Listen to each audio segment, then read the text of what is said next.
me te souhaite une heureuse année.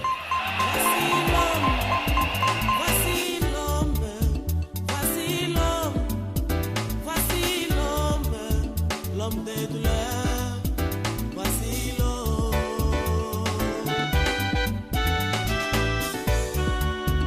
Voici l'homme, voici. Zala kimia tozo ya papa.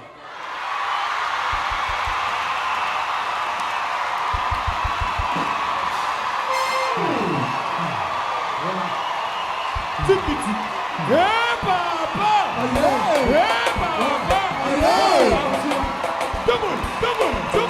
Voici l'homme!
Yoka, yoka, yoka, yoka, yoka, yoka, yoka, yoka. Kolongola koluna yote, kolongola koluna yote, akoye bakati na bobodidi. Yaya naka Yesu, ataba pasa mokilo yo, nakobange lokote, eke sala jebedela. Yaya naka, ataba pasa mokilo yo, nakobange lokote, eke sala jebedela. Yaya naka, Oh, Jingwana, Jingwana, Jingwana yo yo yo, Jingwana sabi wani wewe. Jingwana yo yo yo, Jingwana sabi amutobwe. Jingwana yo yo yo, Jingwana sabi amilimi. Jingwana yo yo yo. Matanse. Sesa kumanze, Yeah. sesa kumanze, Oh, la, la, la, la. sesa kumanze, sesa kumanze, Yeah, yeah, yeah. sesa kumanze, Yeah, yeah, yeah. sesa kumanze, Vete bulolo. sesa kumanze. Latelo kolo, latelo kolo, alebete gogo. Alebete gogo. Sima guitar. Simba guitare molimo, allez tipe, tipe, tipe, tipe, tipe. Chimé, chimé.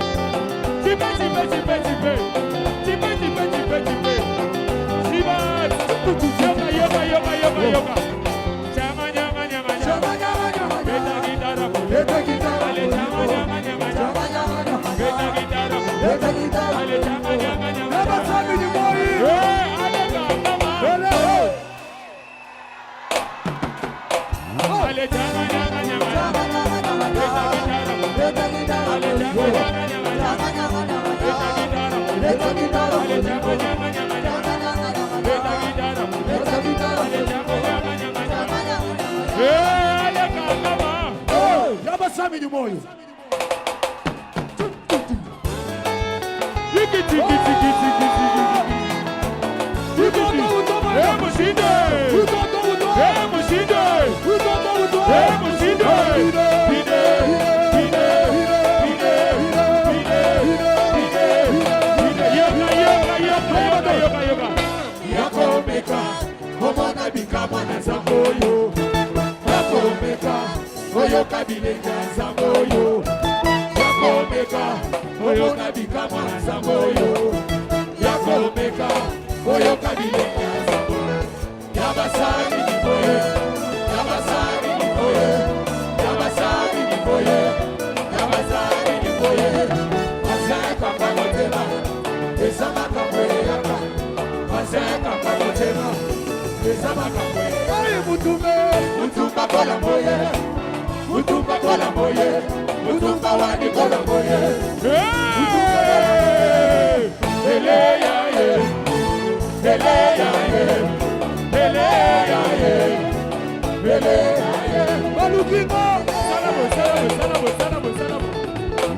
Balukingo, balukingo. Baboni kaite.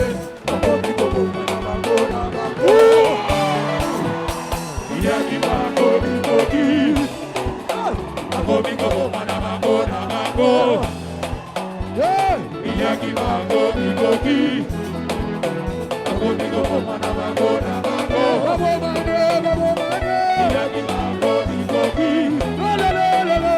Yoga, yoga, yoga, yoga, yoga, yoga, yoga, yoga. Chocho. Est-ce que dans ce, les hommes makasi? Pesa makasite. Est-ce que dans ce, les hommes makasi? Pesa makasite. Est-ce que dans ce, les hommes makasi? Pesa makasite. Jibat, mais maman, jibat, jibat. Gidi, gidi, gidi, gidi, gidi, gidi. Misala mabomo na mo. Pesa fuluko. Pesa makasite. Misala mabomo na mo. Pesa fuluko. Pesa makasite. Misala mabomo na mo. Pesa fuluko. Pesa makasite. Molongi, hey. Molongi, hey. Molongi, hey. Molongi, hey. Molongi, hey. Milongi, hey. Est-ce que dans ce, les hommes makasi? Pesa makasite. Est-ce que dans ce, les hommes makasi? Pesa makasite. Jekele kele. Est-ce que dans ce, les hommes makasi? Pesa makasite. Bina na ndenge na yo. Bina. Bina. Bina. Yekele kele. Bina. Yekele kele. Yoga. Oh! Go! Shot, shot, shot! Ibe! Maeshuwe! Mamuna! Maeshu! Mayayoro! Maeshuwe! Mamuna! Maeshuwe! Mamuna na yo! Maeshuwe! Mamuna na yo! Maeshuwe! Mamuna na yo!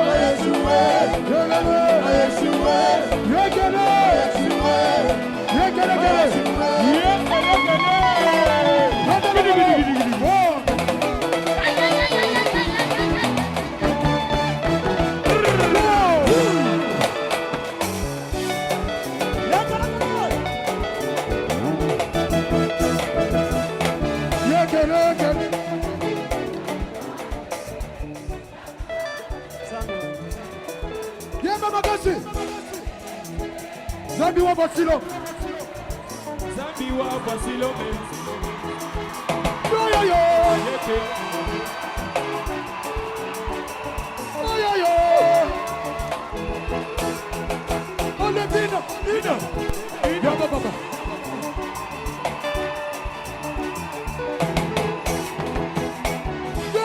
Kele. Zambalole. Asale lingana likangwasike. Kele. Zambalole.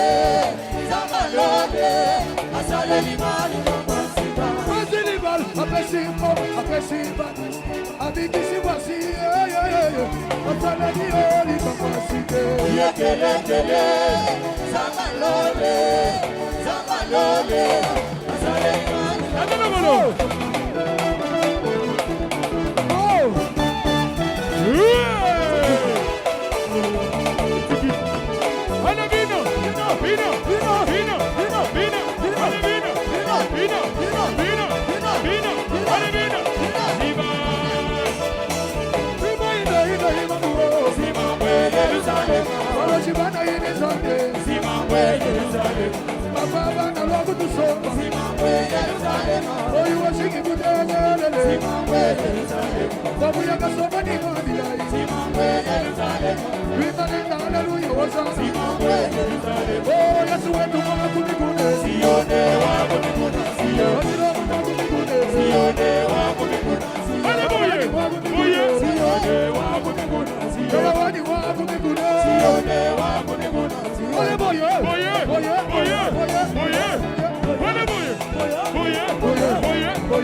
Zonga place na yo, zonga place na yo. Zonga place na yo, toyamba liloba la Nzambe. Zonga place na yo. Zonga place na yo. Écran géant ezali okolanda. Zonga place na yo. Zonga place na yo. Zonga place na yo. Zonga place na yo.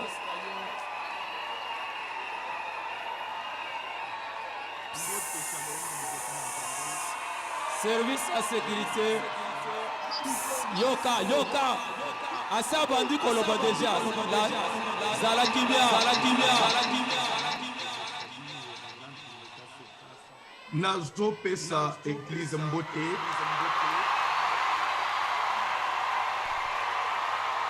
Gloire au Seigneur. Gloire à Jésus. Gloire au Dieu de voix si longue.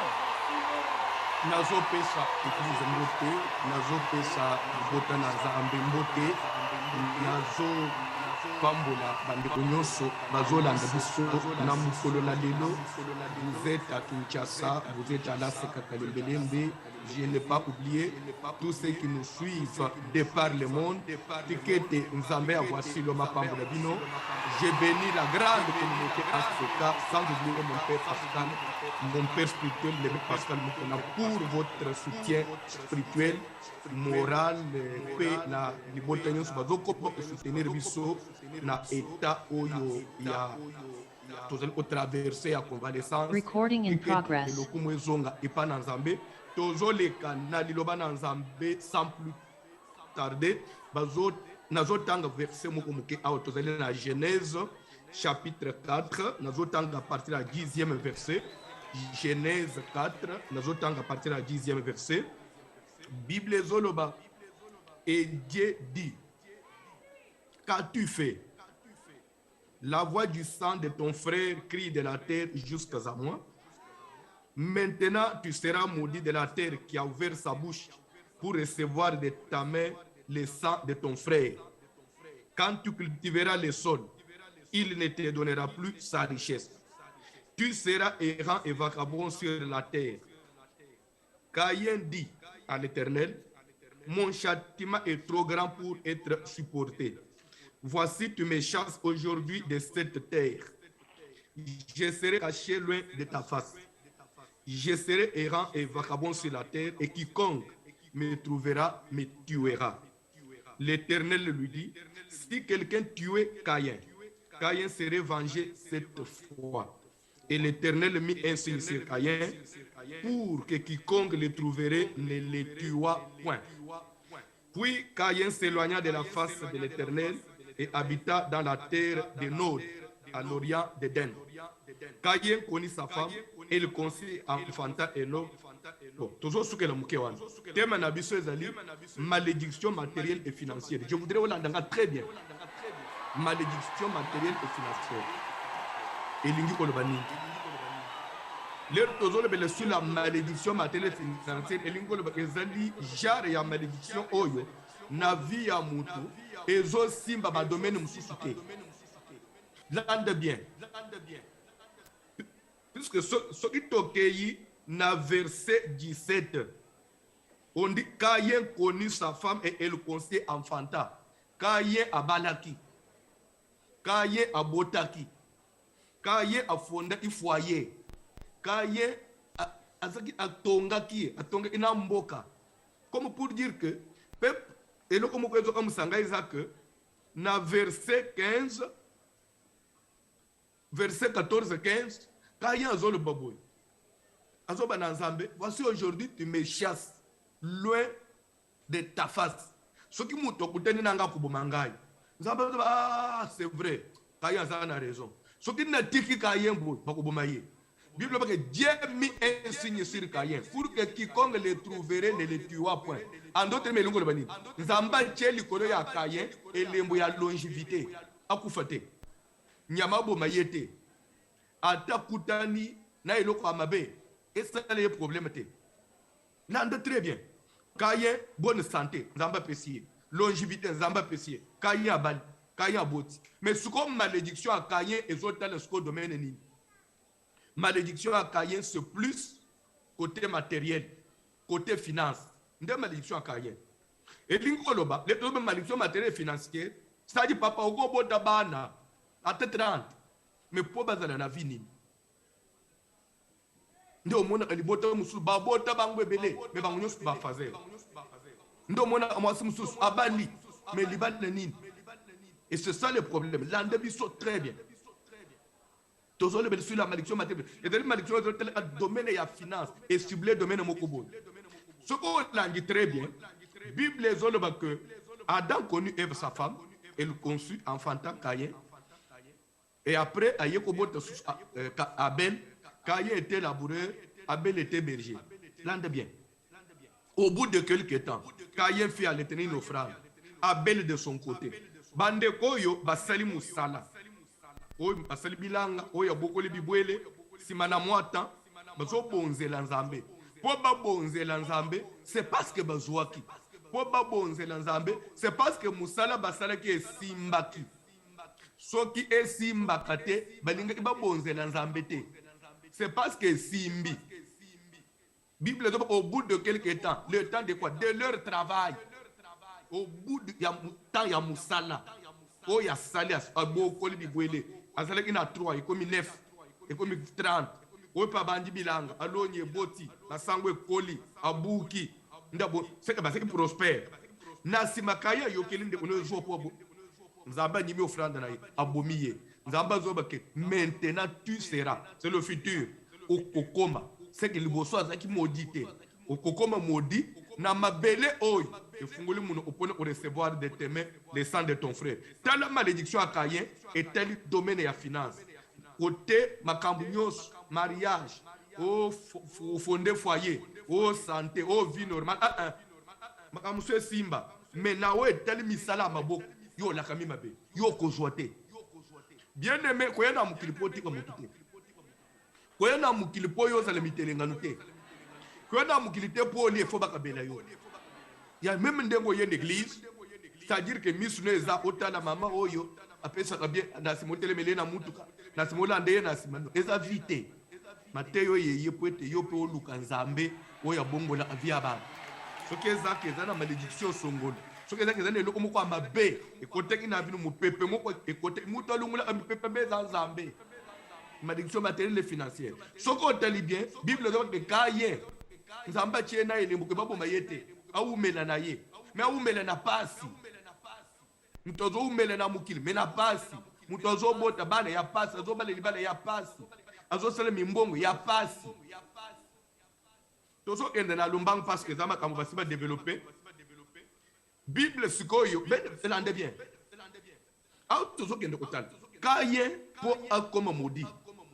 Et yaki na pamba te. Nzamba telemika na sentiment ya maudire Caïn non.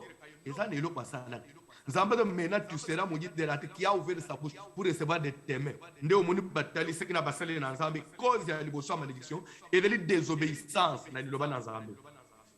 Et de la kozanga kotosa mukanu na Nzambe. Et de la kozanga koyoka o Nzamba zoloba. Et de la ko désobéir na mukanu na Nzambe. Quand il y a désobéir, Nzamba la kele babe. Bien aimé au sambela, mais ce qu'on sait on Nzamba l'ingité. Moutoyer l'église, pambulanga pam. Bible ce n'est pas tous ceux qui me disent Seigneur, Seigneur, Seigneur, non. Yesu atelemi azoteya, Bible sait que maman n'ona bande ko no bazoluka yo. Yesu le qui est ma mère, qui est mon frère. Ma mère et mon frère et c'est oh yazo yo kaliloba na Nzamba, pas zo changwa en pratique. Le tout n'est pas pour tokangi kitambal. Le tout n'est pas pour tout d'abord pasteur, le tout n'est pas pour tout une église. Mais si nous ne faisons pas la volonté de Dieu, Dieu ne nous bénira pas. Bible doit que nazotia, nous allons y baler les bossons à you. Malédiction la bénédiction. La bénédiction quand si tu obéis à ma parole. La malédiction quand si tu n'obéis pas. Donc malédiction il y a un avis à mon tour pour la désobéissance. Le banazambe. Voilà de bien. Vie à péché. Nous devons mettre l'église à bon na kate. Ce qui bazo te ya ponaka. Ni ni azwa. Nzamba zo ebisabra bima na mboka na yo na ndako atata na yo kende place tanga nzambe na kola isayo e kuna Gérandré Tono grand. Nazo tuna yo. Sko Abraham abimi na ndako na bango te. Atikani na ndako na bango. Ake mboka nzamba na isiete. Après abandi ko réclamer nzambe tu avais dit que tu rendras mon grand. Nzamba ko rendre grand. C'est que nzambe azalaka na oye ezelaka pas mutu. Ce n'est pas parce qu'il y a une église et s'il non. Et c'est à peine à oye sengeli yo sala. Dieu attend quelque chose de toi. Sors. Et ça na vie moko caché. Vie mo oyo tingami na ngwe sengeli yo bima. Nde nzambe apamboli yo matériellement. Nde nzambe apamboli yo financièrement. Sors de la maison de ton père. Va-t'en. Et moi je rendrai ton nom grand. Il faut mutwa bima. Et bien aimé, l'air tozo lungwana point wana, tozo ya kozo point musus, tozo ya kozo point musus, o tozo banda nangu lelo, o basali na nzambe pour développer toute la semaine, et zali les principes de la bénédiction. Je vais vite, parce que je ne vais pas abuser de votre temps, surtout que la technique a ses caprices. Tozali na mukanda, il y a Proverbe chapitre 14, verset 23, Bible zolo baboy. Tout travail procure l'abondance. Mais les paroles en l'air ne mènent qu'à la disette. Tout travail. Moussala nyonso et me makana bufuluki. Quand on dit l'abondance, en d'autres termes la richesse, en d'autres termes la bénédiction matérielle, en d'autres termes la bénédiction financière, ça vient d'où? Parce que le thème a besoin de délivrance de la malédiction matérielle financière. Donc comment tu as na bubola, tu as na busu. Donc délivrance, il y a un voyage. Et ça na mitose. Donc, c'est-à-dire que ils ont une phase moko et sengeli mutu na koloba mutation, c'est-à-dire mutu alungwa na phase moko akende na mususu alungwa na bubola akoma na SM délivrance, il y a un voyage pour lungwa na bubola koma na SM. Qu'est-ce qu'il faut? Principe. Na lingina une chose na kotuna ak église ndenge tozolanda nazo pesi bino devoir muke 1 minute seulement après na ko quand ndenge bozolanda nga nazo tuna ndeko nyonso a tozolanda biso na internet tozolanda biso wapi lelo soki na tuniyo mekana no kubanda ko adorer Nzambe. Faites comme si vous priez même bino bozolanda nga to banda ko adorer Nzambe banda ko sambele ne tozo adorer Nzambe pendant 1 minute après tuniyo le komo essaie un peu d'adorer Dieu même pas ça Nzambe. Essaie d'adorer Dieu. Olobani. Nzambe nazo pambola yo. Pour être ozali munene. Mukela likolo penase. Lera nazo tala. Ni sala yo sala. Mupesi ape mokela mutu na ilili na yo. Seigneur, okela mai munene, okela bibale, okela bazamba. Donc, c'est-à-dire que on adore Dieu par rapport à ce qu'il a fait. Si Dieu est adoré, c'est parce qu'il a travaillé. On adore Dieu par rapport à son travail. Ce qui fait de Dieu, Dieu, c'est le travail. Comment on dit tout travail. Principe, il y a les bénédiction. Attends, on l'a dit, Matei, au Toubeli, au lobby, c'est fini. Na tiki mabe, na lingna to sa volonté de Dieu. Gloire à Dieu. Mais il faut maintenant travailler. On dit, Adam connut Ève sa femme. Aboti Caïn. Caïn fit laboureur. Abel fit berger. Au bout de quelques temps, le temps de leur travail, ça veut dire quoi? Nous avons besoin d'une église de travailleurs. Les papas travailleurs, le maman qui travaille, le jeune qui vous travaille. Na tongo bimia ke musala. Ti na pokwa. Aye prière, abonzeli nzambe. Kaye ake bilanga. Apambule mina bilanga, aya offrir. Abela ke oboko le bibwele. Apambule aye obonzela nzambe. Nous avons besoin de gens qui travaillent. On n'a pas besoin de l'église de chômeur, l'église de mandia, l'église de comme si bénédiction est on dirait que droit à la bénédiction. Non, vous avez aussi droit à la bénédiction, mais il faut travailler. On dit tout travail. Quand on dit c'est-à-dire que Moussala, Oyo, il y a ce n'est pas comme dans notre pays aujourd'hui. Tout le monde pense qu'il faut être politicien pour être béni. Il faut être député pour être béni. Non, on dit tout travail. Soko teli même na Congo, mboka na biso. Et là na ba politicien ba pambola, pe na ba politicien ba pambola mate. Et là na ba mécanicien ba pambola ma, pe na ba pambola mate. Et là na mutu akanga akasuku ya pambolo. Akoma ko kanga ti na présidence. Et là na ba coiffeur. Yo sanga mutu akata chef de l'état sou. Vous avez vu mo. Vous avez ndenge attends, la chef de l'État n'a vu. Mais ça a quoi faire. Mais ça peine à quoi faire, je peine à point. Il y a 1500 francs. Ça veut dire quoi? C'est-à-dire que ça Moussala Oyo et Kokozang ou même Manali Pambolité. Tout dépend de la façon dont vous aimez la Moussala. D'abord, il faut aimer le travail. Le travail est sacré parce que c'est le travail qui a fait de Dieu, Dieu. Si nous adorons Dieu, c'est à cause de son travail. Si nous connaissons Dieu, c'est à cause de l'œuvre de la création. Bible te kaye fut laboureur. Tout ne sera pas pembe na yo. Toi tu es qui? Tout ne pas pas na yo. Kaye était laboureur. Abel était belge. Bon yo zana. Oh non. Ngai na tongo. Ne ko fanda na ngara en face de l'église. Na zela abangi mi pona sola kanaba. Et comment na verset ni? Na mayak. Na lotelo ndot. Au niveau comme dans d'autres vous allez jeune après vous y allez enveloppe assemblée lio au côté comme pourquoi parce que tout n'a pas du travail ndio so comme mandia ndio comme na ba professeur lukuta ndio comme to bangomba au comme le prophète dans la montagne tout ça parce que les gens ne veulent pas travailler les gens aiment la facilité Tout travail procure de l'abondance. Bien aimé, il n'y a pas de bénédiction sans travail. C'est-à-dire quand nous parlons de la délivrance matérielle et financière, et Seigneur kokoti na mitu aba, si manako zonga na principe na nzambe, si manako senga nzambe bolimbisi, si manako sala mukanu na nzambe, et Seigneur mutunyo suka luka ko sala, aluka ko travailler. Et si maya ko ndima ko sala, d'abord il faut trouver du travail. Moussala, on peut vous engager. Si vous ne trouvez pas là, on peut vous engager. Tu peux créer. Tu peux créer. Tunangai, Natango Aben. Société des athées. Profit des athées. Année des athées. Présidence des athées. Parlement des athées. Ce qu'on a déposé ce CV. L'heure va trouver et bien place à où CV des athées va créer. Et bien,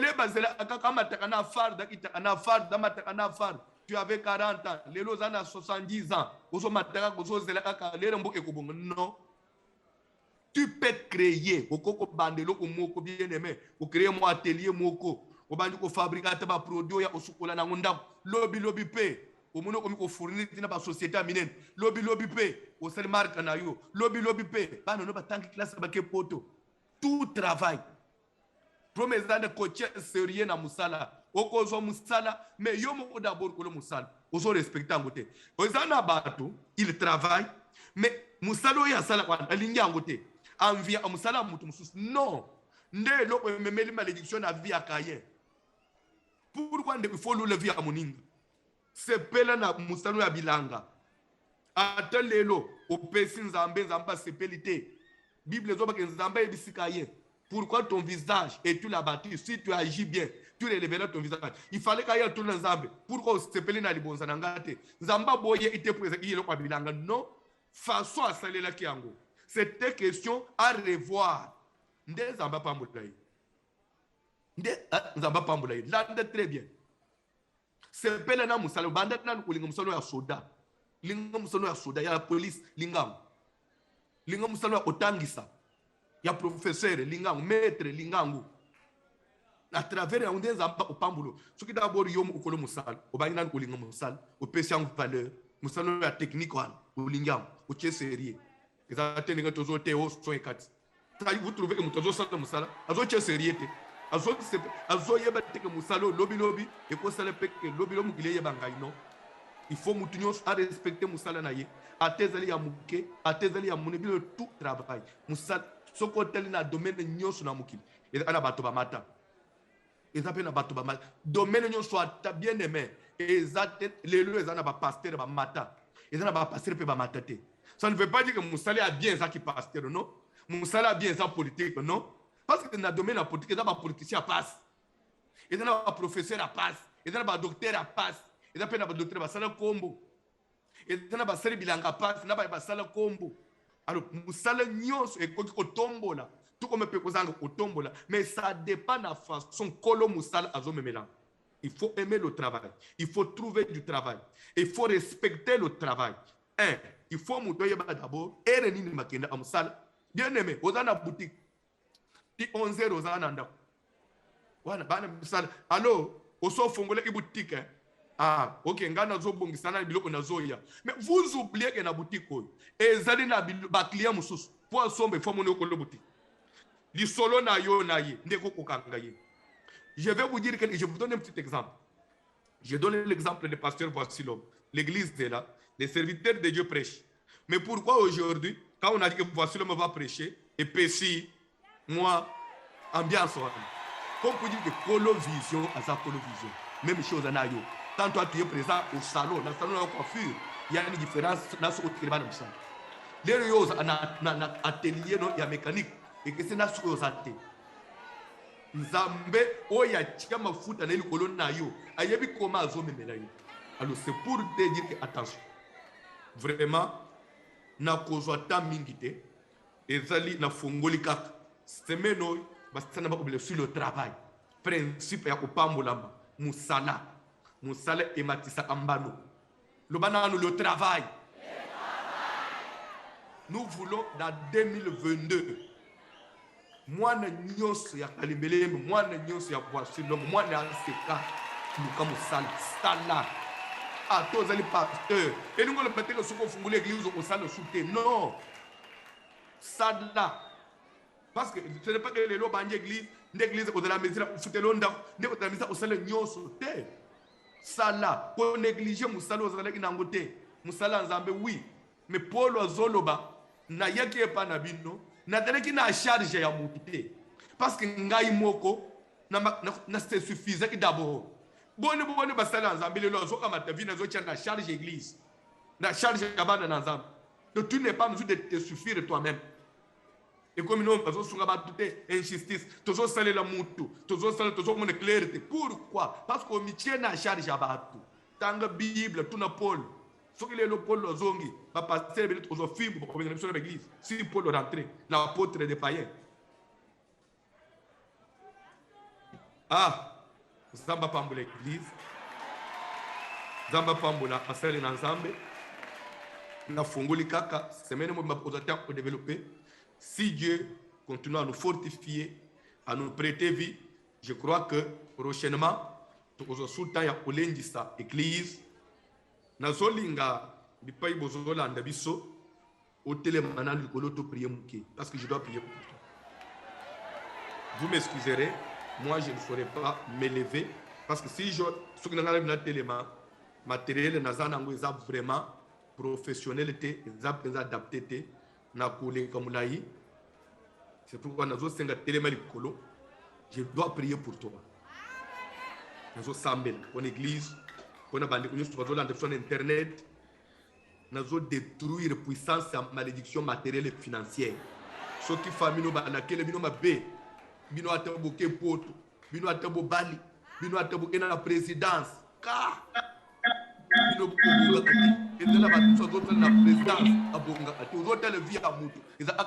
la présidence de la République. Mais ce qu'on a vu à la présidence, mieux vaut même à l'école. Mieux vaut même à l'école. Parce que la présidence va bonga. Bila kele mabeza partout. Zana mutu mususu afanda anaba konzi. Mais ce côté vina yema wotro. Mieux vaut même à fanda na cité.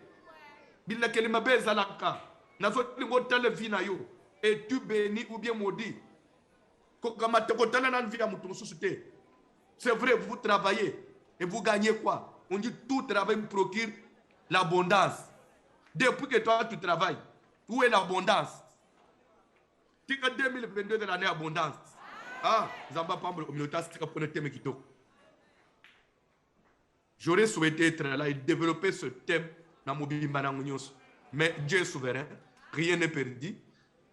Nous sommes à la prière. Nzambo yakele likolo PC, le tout-puissant, le créateur de l'univers visible et invisible. Si nous t'appelons Dieu, c'est parce que tu as créé. La Bible me dit au commencement était la parole était Dieu, et l'Esprit de Dieu se mouvait au-dessus des eaux.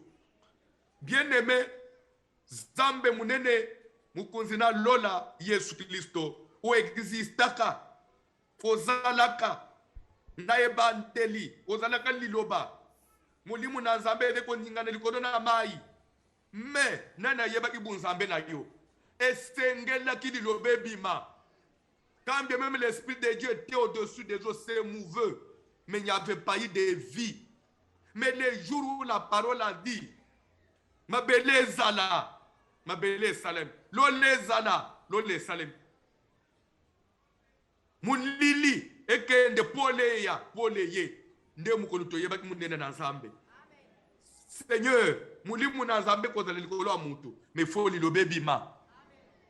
L'Esprit de Dieu se mouvait au-dessus des eaux, mais il n'y a pas eu de vie. Il a fallu que la parole sorte. Laisse que cette parole qui est sortie en ces jours puisse détruire toute puissance de malédiction matérielle et financière dans la vie de chacun de ton peuple. Je le déclare au nom puissant de Jésus. Tout celui qui avait été maudit depuis ses origines, je ne connais pas ce genre du péché qu'il avait commis. Seigneur, toi qui pardonnes le péché et qui guéris les maladies, restaure parce qu'il est revenu à toi. Au nom puissant de Jésus. Mboka nyosho afanya fuluka. mboka nyonso afandi aresure, mboka nyonso afandi apambolama, mboka nyonso afandi atombwama, mboka nyonso afandi abika mopepe asika. Nazo prier Seigneur pendant mois ya décembre tozokota o bandoki bazokana o satana zokana nazo telemela liwa maladi makambo makasi mipepe mabe na mabota ya bana na Nzambe ekende musika au nom de Jésus. Décembre ezala sanza esengo ya bomo ya lipamboli année 2022 tozokota Nzambe obongole via bana na Nzambe to mon église ko pambwama mutu nyonso kozwa musala, mutu nyonso kolinga musala, mutu nyonso komipesa na musala, mutu nyonso kosala musala pe kopesa sorie na musala na ye. Église efuluka to dans l'église va travailler, mutu nyonso asala apa ya na quelque chose. Nzambe na lola kaya bien ina offrande abena ye ina offrande. Église ndebi pa iba mema Bible zone bete apporter à la maison du trésor. Poete mutu ameme foisana nango parce que l'homme ne donne que ce qu'il a. Tenguye nyonso ya chômage, ya paresse, ya négligence, et bima na via ba salaka, asalaka maza paresse bima, asalaka maza négligent, négligence bima, a sérieux na musala na ye, a soigner boutique na ye, a soigner atelier na ye comme propre, a lingango, a tombola, musala kotonga, a tonga na sérieux, a tika lukutana muyibi, na kombo na Jésus-Christ. Ma client va opérer confiance. Avec le pasteur sérieux, bandi va opérer confiance. Avec le serviteur sérieux, bandi va opérer confiance. Au nom puissant de Jésus. Ma fouta na Nzambe tanga na mukili mobimba. Mu pepa sike kota. Vaya sike souffler. Je prie pour la bénédiction. La bénédiction rentre dans l'église. Que la bénédiction rentre dans l'église. Que la bénédiction rentre dans ta vie. Mbombo edeki na ba païen. Mbombo edeki na ba magicien, ba cultiste. Ezonga l'église. Ezonga na vie abana na Nzambe. Ezonga selon qu'il est écrit des riches qu'il était, il s'est fait pauvre pour que par sa pauvreté nous fussions enrichis. Tika to fuluka, to bonga to la puissant. Dans le nom merveilleux, glorieux, puissant de notre Seigneur Jésus. Amen. Amen. Aux offrandes.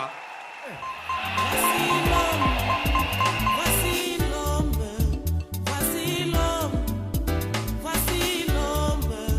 l'homme de douleur.